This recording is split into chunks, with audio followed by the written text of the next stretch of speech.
My name is Beverlee Buzon, and I was using this for several of my courses.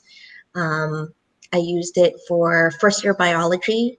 I've used it for an upper year genetics course, as well as first year biology second semester. So 3 of my courses. The biggest one was 500, and the smallest one was 30.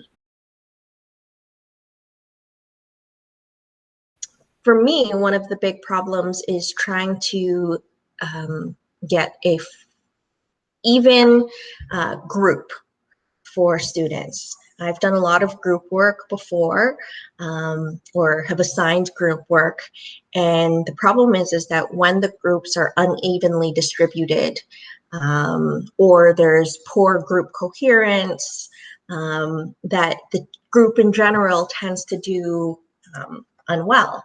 And so these group dynamics are really important. So by using Pandos, I was trying to even out those groups, make them stronger groups, and decrease the amount of time that I had to spend counseling groups. And so to give you an idea of it, I had used this I've used group projects in my genetics course. And in that year, I think I had 3 groups that had problems out of a class of 30.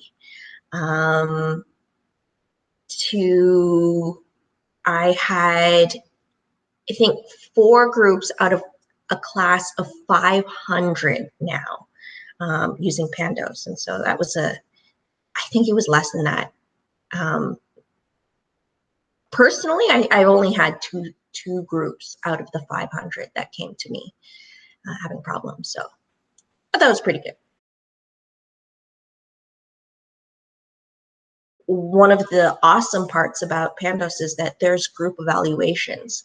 And so we did iterative evaluations. That would mean that for every assignment, they would do a peer feedback. And at that point, they'd be able to look at how well they were doing. A snapshot of their performance as time went on, because it was for every assignment. That meant that, or that was particularly important because of the remote learning. And in that, you don't have the same sort of feedback that nonverbal communication that you would have if you were in person. And so even if you were together, it can be difficult to tell. And I know that, as I said, this was a problem that I had in the course where I didn't use Pandos. And this was a way to resolve that by giving them a point where they could say, oh, I'm not meeting the expectations of my group. Maybe something needs to change. So this self-reflection is important for students so that they can improve their performance. And I think that that's been really good for the students, and does help prepare them better with this iterative process. The thing that I like best about Pandos is the people who work with Pandos, and how determined they are to do well for this, to really work for the students, and try and make a really great experience for them.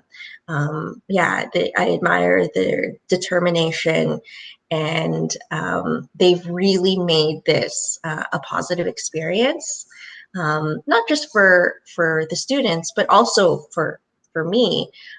They've been quite responsive, and so that's what I like about Pandos.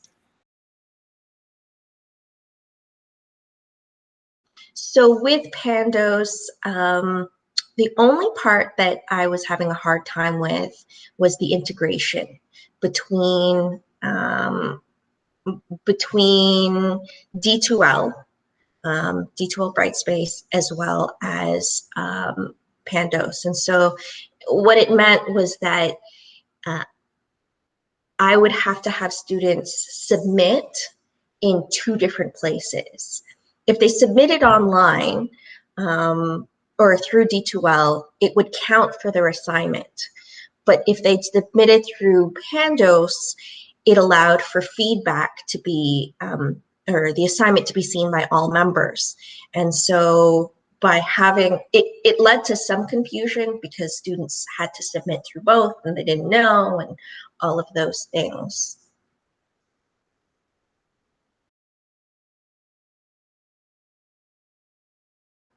It's fairly intuitive in the way that it's built out. I would just say with any sort of new platform, it does take a little bit of time. And also let the students know what to anticipate. I think that that was one of the big things that would have helped, is having the students anticipate what was happening. I do recommend Pandos to my colleagues for group formation specifically. I think that that's been kind of a pain for some people, and trying to work, especially again in the online platform, where students can't see each other and can't form groups. And yeah, especially for online, this is a great tool. Only because there are problems with integration with D2L, and just because of that, I would rate it a 4.7 out of 5.